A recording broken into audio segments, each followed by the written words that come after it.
Call him the child? Did you call the child the word? It is my own business. You call him. Okay, why don't you have the balls to say it right now again? Okay.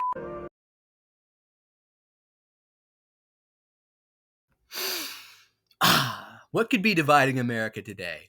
Shiloh Hendrix? Let's get into it. So apparently there's this lady, Shiloh Hendrix. I think this was out in Wisconsin. And I mean, you've heard the story unless you live under a rock. Uh, some Somali kid who was like 5 was going through her bags or something, trying to take diapers or whatever. And then she calls the kid the N word. And it's very public. And then I guess a relative of the kid or something, the Somali guy, comes up and starts filming her and saying, "Did you really say that?" And, you already pretty much watched the interaction. It's kind of a really cut and dry story because, the only next part of this is the fact that she's just raised tons of money on Give, Send, Go.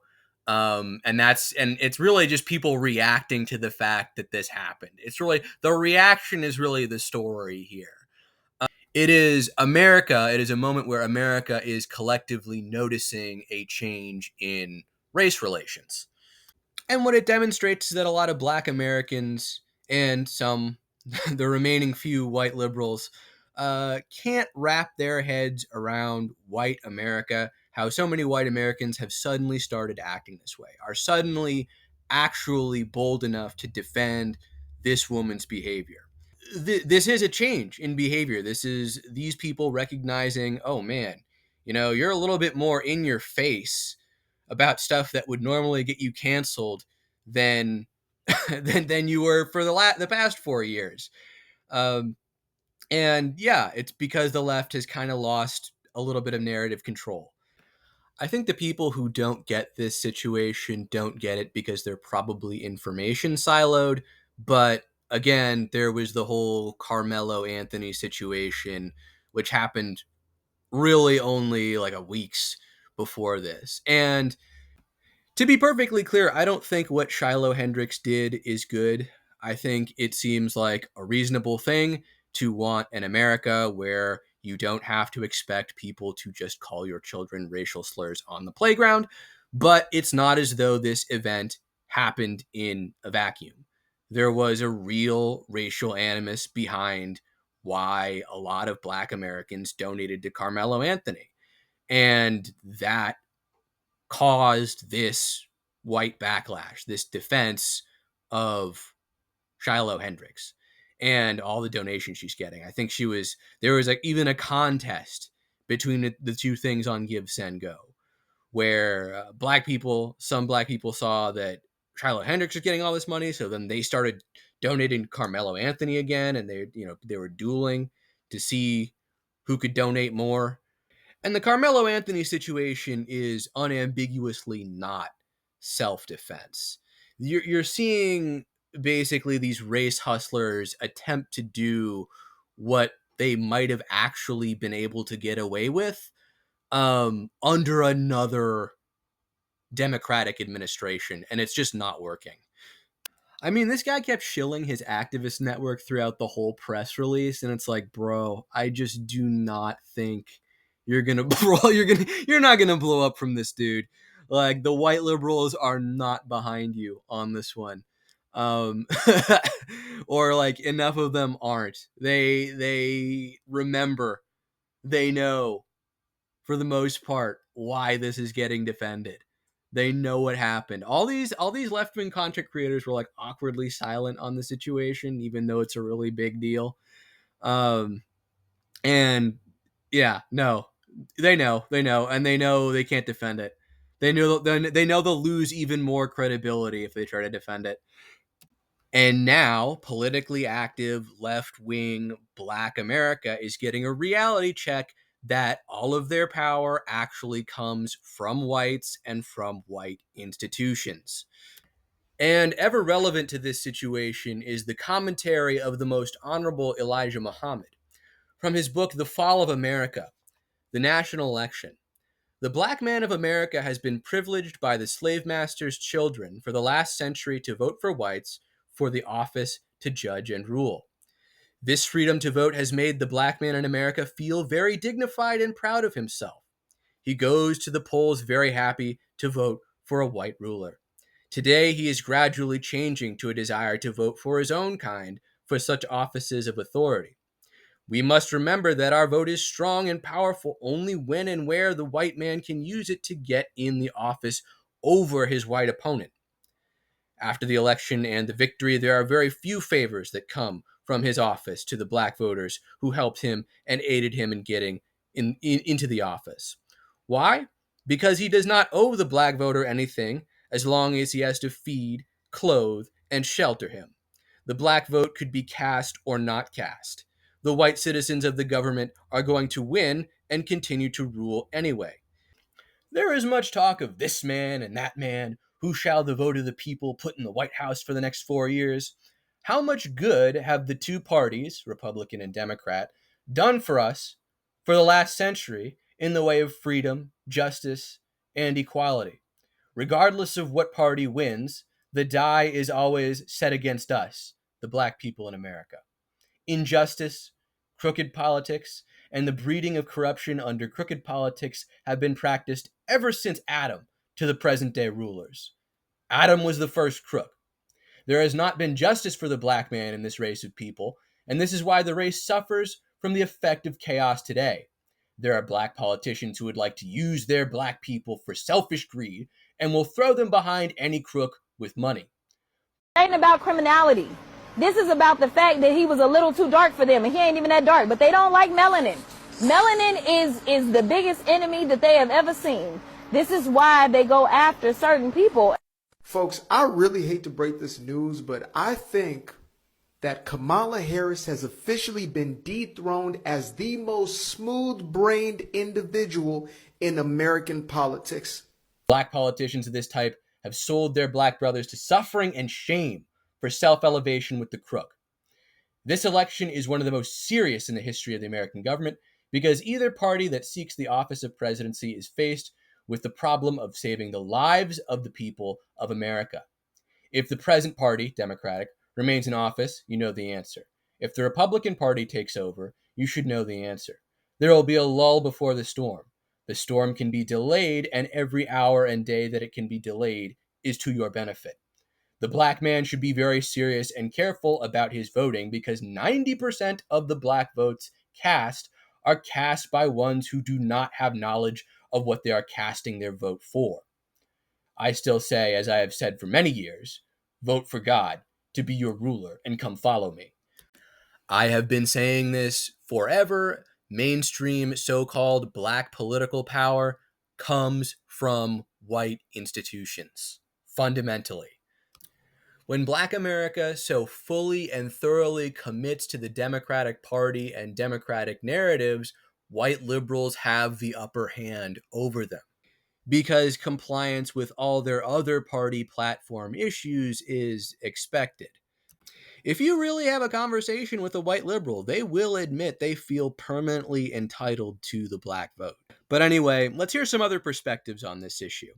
I don't give a flying fuck if you are on the right side, the left side, the upside, the downside, the crooked, sideways, middle, whatever the fuck side politically you are on. I don't give a fuck. If you're acting like a dumb asshole, I'm gonna say something about it. Especially if you are a true racist in your core, at your heart. Okay? The fact that, and I'm referring to the previous video that I did regarding Shiloh Hendrix, because the way that I have people from the left and the right coming for me, it's a little fucking confusing. Not from the left. I expect this from the left party. Let's be fucking honest. You guys are cuckoo crazy, which is why I left the left party back in 2020, because you guys are literally batshit fucking crazy. All of you guys should be locked up in a goddamn mental institute. This video is gonna get taken down, but whatever. But I don't expect this from the right side.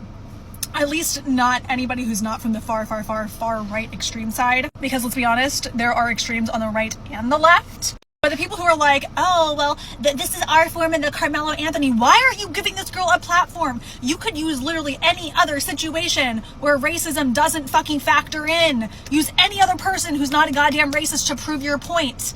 Okay, I understand that we all have liberal fatigue. A lot of you guys are saying that it's black fatigue.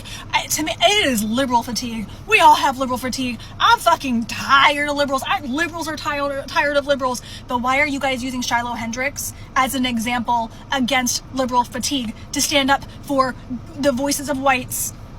I get it. I'm with you. I think that everybody's voice should be taken into consideration equally. All right? I don't think that whites should be silenced for being fucking white. But to use Shiloh Hendrix as an example to prove your point is just fucking bananas. Actually bananas. Do you hear yourself? You want to use an actual racist, some girl who was using the N slur against a child with autism to prove the point that you are trying to make, that we should have free speech? Sure, yeah, great, take your free speech. You are not free from consequence. Just so y'all are aware, this crazy extreme thought process that everybody in the world needs to be able to say exactly what they want to say without having any consequence is the exact reason that we're never going to win. Okay, are we in power, that's a terrible way to put that, but are we in the office currently? Like, is this our current administration? Yeah, absolutely. But you're not going to win the next one, and you're never going to win the majority of the party that's somewhere in the middle if you continue to fall back on the extremes. I can actually sort of appreciate the strategic thinking here. You can tell this is a woman who is very concerned with optics, although I think her concerns are unfounded, because if you engage with this Shiloh Hendrix situation just beyond the most surface level, it will immediately lead back to the uh, Carmelo Anthony situation. And this is exactly why the Democrats lost. So why do you want to develop the exact same poor habits that you've been crying about the Democrats taking the past few years, right? Everybody's been against it. Everybody's been screaming about how fucking batshit crazy they are, myself included. And now you're going to act the exact same way just to offset their craziness? Crazy doesn't always offset crazy, okay? Sometimes you need to bring sound reasoning and logic to the table because it's not okay. And I do not claim those of you guys, and I'm sure Donald J. Trump would not claim you guys either in the MAGA party. A terrible way of pretending to have his accent. But no, we don't claim you guys that are okay with putting a racist on a pedestal, because no, we're not doing that. Do I also think tinfoil conspiracy theory here? Do I also think that a lot of people who are giving her money are actually MAGA? Absolutely not. I have seen at least 15 fake accounts from people who are pushing like this white excellence bullshit. It's very clearly like Democrats in disguise with these fake fucking accounts who are doing this, because they're all fake. They're all fucking fake. They don't like anything. Zero followers. It's bullshit. But I do have a conspiracy theory that I think that a lot of people from like the liberal elite are giving her money to push this narrative that that's what the Republican Party stands for, when I don't think that that's the case. Do I think there are racists in the Republican Party? Sure, yeah. I think there are far more racists on the left side than there are on the right side, but yes, there are racists on the right side as well, the far extreme right side. And regardless of the side that you fall on, I'm going to speak out against it, because you cannot control the color of your skin.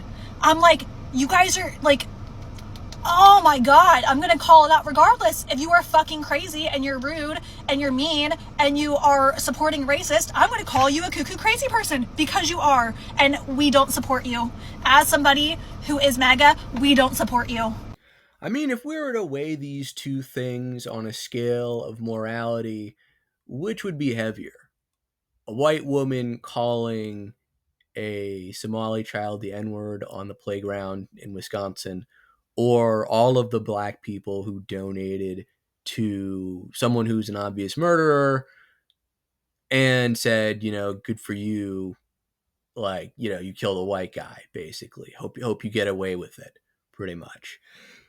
And there are some black people who will go so far as to challenge this point about the indefensibility of Carmelo Anthony's actions or Black America's response in donating money to him, by attempting to excuse this with American history.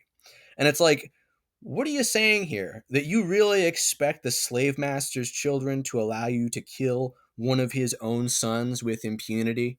I mean, not only is it simply immoral in the first place for one person to kill another person in cold blood, regardless of color, but I am going to work every day, clocking in and out, and yet she raised nearly $600K for calling a little boy a nigga in the park.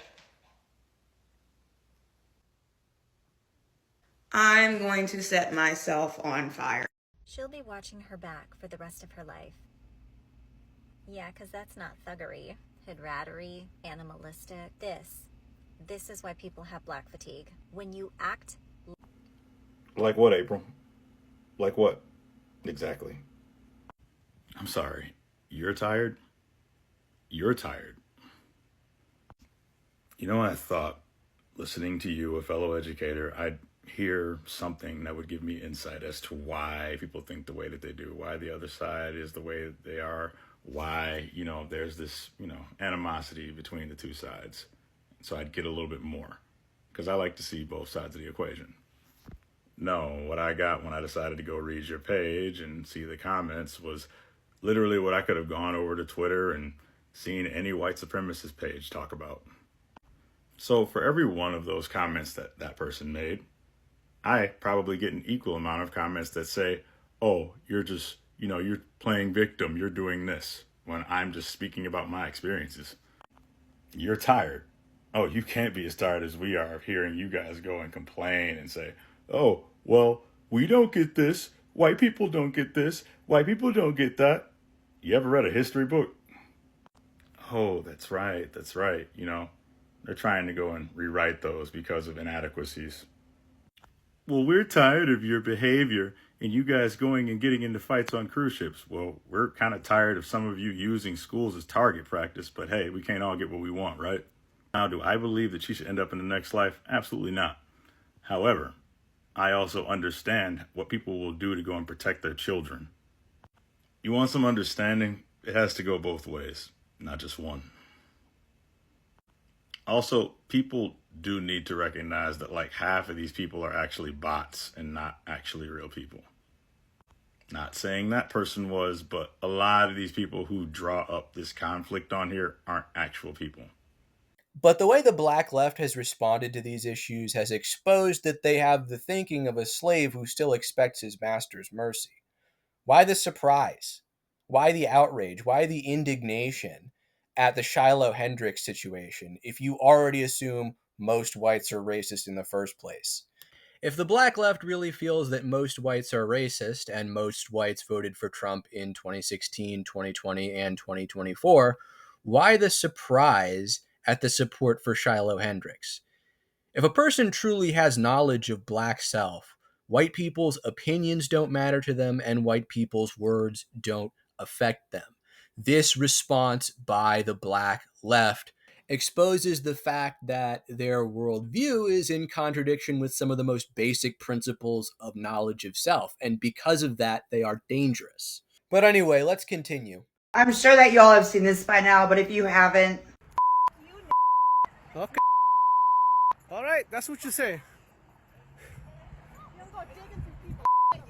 Nobody digging to your A little kid just did, you dumb. That little kid, you call him a Yeah. the little child? What if he acts like one? He's gonna. Are you about to hit him? You chase him here? He took my son's stuff. So that gives you the right to call the child, 5-year-old, and the N-word. If that's what he's gonna act. That's like. what you're gonna call him. That's what he's gonna act like. You know that's a hate speech, and you can be the that. I don't give a. Huh. Okay, we'll see about that with the internet. As you saw in the clip, she called a little child the N-word. She then proceeded to go on Give, Send, Go and start a fundraiser claiming to be the victim of white hate. We all just saw what the fuck she said. Claims that she needs to relocate because she and her family are in danger. It is mind-blowing to me to wake up and see something like this, let alone go on this website and find this fundraiser, because I couldn't believe the internet myself. I had to go look for it and see that this vile woman raised $500,000.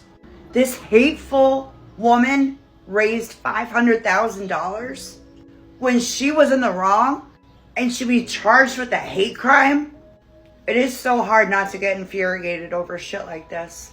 The comments are even worse. The clip I found is from NBC News, so obviously it's made national news by this point. But I feel like we all need to go onto this website and report this fundraiser so that she doesn't get this money.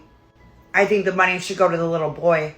So apparently people are still not understanding why exactly Shiloh Hendrix is getting all of these donations. And it's not because they defend her using the word that she said to that child. It's because people are tired of this fucking cancel culture done by these hypocrites. Like last week, y'all literally donated to a murderer and we're defending him. So we are literally stating that it's two unjustified actions. But quite literally, y'all had no outrage back then. There was no outrage from the white liberals or anybody when, BLM was making white people kiss their feet. And then we can also bring up cases like Rodney Hinton Jr. And people are defending that man. They're defending him for unaliving a police officer and revenge for his son being unalived by the police, even though he pulled out a weapon on the cops. So yeah, people are just really fed up with it. It's just putting a mirror up at y'all who call every single little thing racist. The white guilt thing doesn't work anymore, quite honestly. And lastly, when it comes to freedom of speech, people can technically say whatever the fuck they want, even though it's not right. But at the same time, you can't sit here and dictate who can say things and who can't because of the way that they look. So freedom of speech does not equal freedom from consequence. That's all bullshit, because then you're openly saying that, because someone might say something, other people can't control their actions and they're going to get violent. That is not our fucking responsibility. Who are we to dictate what is hate speech and what people can and cannot fucking say? Also, just worth noting the disagreement among those, the three white female TikTokers that I showed. All of those are at least apparently Trump voters. And this disagreement is evidence of the fact that white people in MAGA haven't quite made up their minds as to how to respond to this situation. There are a lot of mixed reactions. Some of them are just like, oh, whoa, the left has gone too far. And they still ultimately believe in that it's possible to achieve a post-racial America, whereas others are more skeptical. And this is because they're more likely to feel like an embattled minority already. And to any white liberals, I just got to ask them, from their perspective, what do you think, quote unquote, radicalized these people? Could it be that Democratic leadership is so dysfunctional for the country that millions of white people in this country are now kind of semi-open to the idea of some sort of white version of the civil rights movement? Really stop and look in the mirror and ask yourself if you may have done anything over the past 4 years that pushed people this far. White people have never had a revolution. They've had regime swaps, not soul ruptures. Revolutions that didn't touch the land, didn't return the stolen, didn't heal the erased. Those aren't revolutions. They're rebrands with better fonts. The American Plantation rebrand. They called it the American Revolution, but it was slave-owning elites mad at British taxes. No land returned, no genocide stopped, no chains broken. It wasn't freedom. It was the managerial takeover of a colonial death camp. Yeah, you have a lot of people walking around the country these days who have this exact sort of radical communist politics. People are not going to like what I have to say, and that's fine. I'm always pissing someone off anyway. But about the woman that called the little boy, and he's a little boy. I've seen discussions about him being 5 years old or 10 years old. He's a child. So, and you should never be ugly or rude or racist to anyone, especially a child. Let's just go ahead and get that. Let's go ahead and get that out of the way. But also saying that, the woman that said the N-word, we don't say that on our house. We've never said it in our house. I don't condone that type of behavior. I don't condone that word. There's a lot of words I don't use. The N-word, the GD word, those are completely off limits. Both of those words are disgusting to me, and we don't say it in our house at all. Never will, ever. But I just want to make a point, and this is sad to me, that word has so much control. And and I feel bad. And I'm very fortunate that growing up, for most of the slurs that were told from me being a child, the slurs towards white people, like crackers and pink toes and all that, like it was never told to me like I was supposed to be angry about it. It was never told to me that, Heather, if someone calls you a cracker or a pink toe or whatever slur, you're to fight them or you're to be angry or they don't have the right to say that. I was not brought up that way. My parents never said, Heather, if someone calls you that, you attack them or you hurt them. It never was like that. I was very fortunate. What I think is very unfortunate is that there's a lot of people in the Black community that have always been brought up that word has a lot of control. I think from birth, that word has so much control and has so much anger and behind it, and that it is taught that if someone calls you that N-word, that you retaliate and that you hurt someone and that they don't have the right. So with doing that, I understand why, from an outsider looking in, I understand why that's taught to them, because it has there's so much history with it. But at the same time, I don't think people understand that doing that, it also continues to give racist people control over you. And I know nobody's going to like what I have to say, but it's the truth. So if you're Black and you allow someone to call you something and they can literally control your response, they know that they can use that word and it's very powerful and you're allowing it to be powerful. I appreciate you taking the time to say this, because when I tell y'all the way this has snowballed, I had no idea of knowing it was going to turn into all this, but here we are. I was just uncovering information that I really thought would help, because that's crazy. She should not be able to profit off of that. But it's been picked up by media outlets.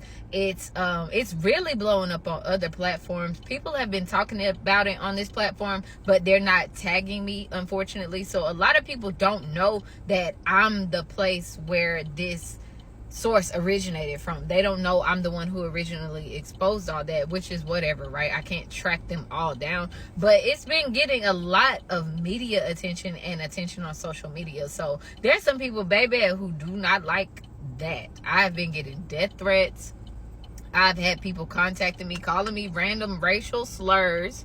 Like, it's been crazy. The whole thing definitely has snowballed. I wouldn't call it traumatizing, though, because it is what it is. Like, I'm not one to back down when it comes to shit like that. Like, this is the type of work I do, and this is what I stand for.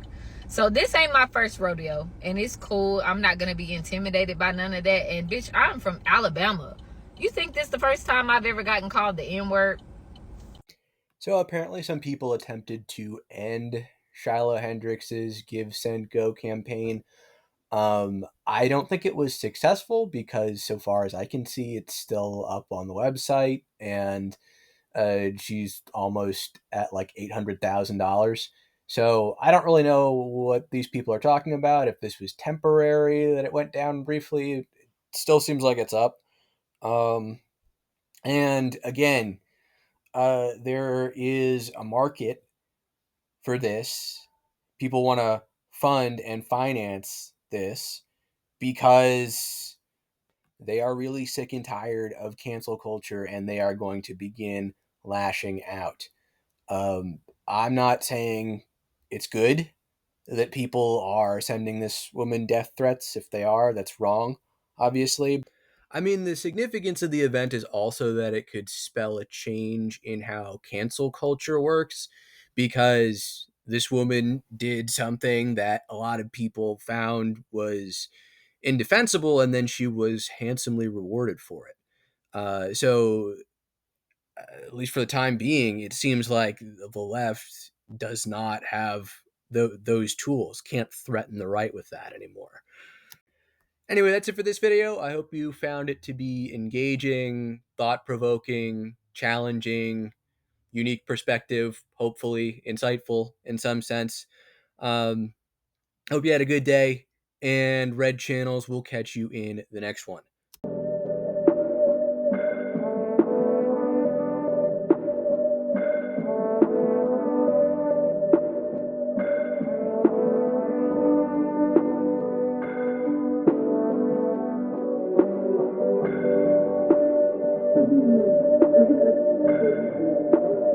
A person like me smoke green ties.